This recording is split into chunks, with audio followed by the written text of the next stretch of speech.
lot of time talking to individuals. So our grant that we have been truly blessed to receive will provide us with tremendous work, and we're already making new partnerships, we're expanding old partnerships, and we're very, very excited about the service that we are blessed to bring.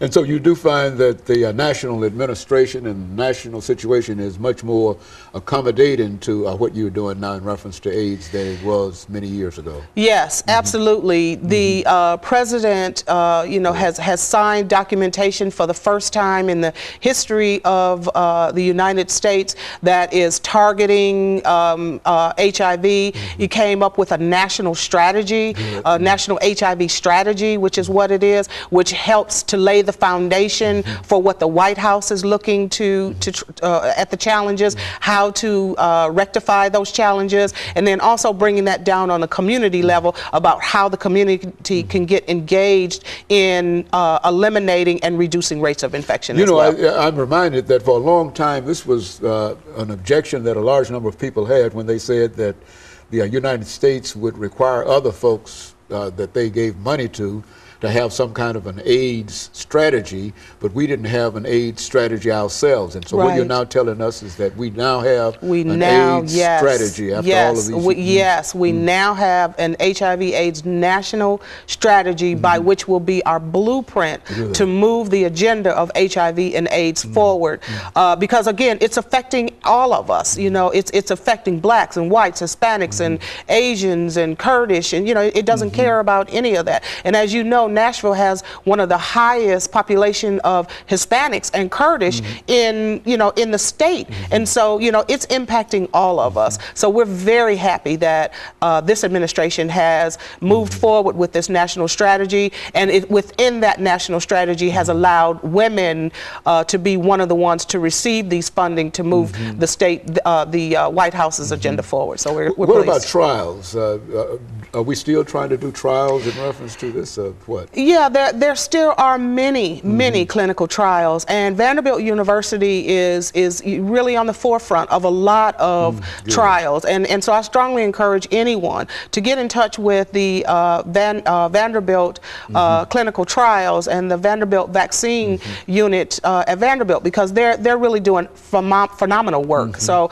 I strongly encourage that. But yes, there still are trials out there, and with those trials, those individuals living with the disease will have access to the medications for free, which will then help themselves as well as help move the clinical trials forward too. So especially women, we need to be engaged and involved in the clinical trials, because I'm sure they are always having a difficult time finding women, but women respond, of course, as you know, differently than men to most things. So getting women engaged in clinical trials is going to be a critical thing, which I strongly encourage. Now, even though you've got this great grant and you've got a lot of money, but you still need support, let's talk about some of the kind of support that you think that our audience can give you this morning. I appreciate that.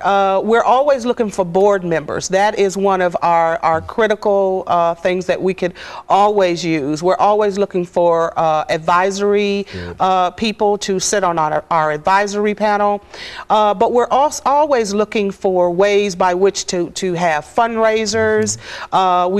We're looking for grant writers. We're looking for fund development individuals. We're looking for people to come on board and help us to raise additional funds, because you're right, the grant that we have is so specific and so targeted to certain things, but it doesn't help with housing, which we really, food and food and those kinds of things. But you're hard pressed to get me to talk about HIV or talk about domestic violence or talk about anything else when my kids are hungry or when I'm hungry or when I'm homeless. So those are the things that we really need people to come alongside and help us to support the community in individuals that are homeless. Our HIV test kits, we need funding to help to support that. We want to broaden and expand our food pantry. So we have these other services that we provide to the community that are not presently funded, that we really need to help to have financial support, so then we can actually implement those interventions that we discussed. As a final statement, what about the church? Has the church done anything over the last 17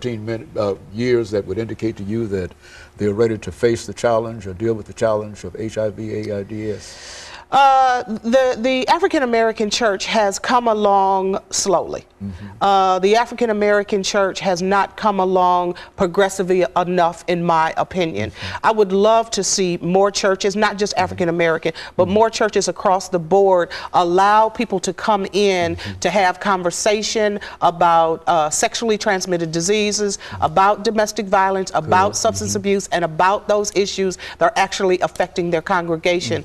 But I would challenge the church. I would challenge the community to allow, give us a call, let us come in and provide services, because they're not doing enough. Very good. And of course, we're almost at the end of the show for today, and I want to tell you how much I appreciate you coming by and giving us the excellent information that you've given us. Thank you. You always do that when you come by and deal with us, but we're certainly delighted to have you here with us today. Thank you. And let me encourage our audience to tune in again next week for another informative edition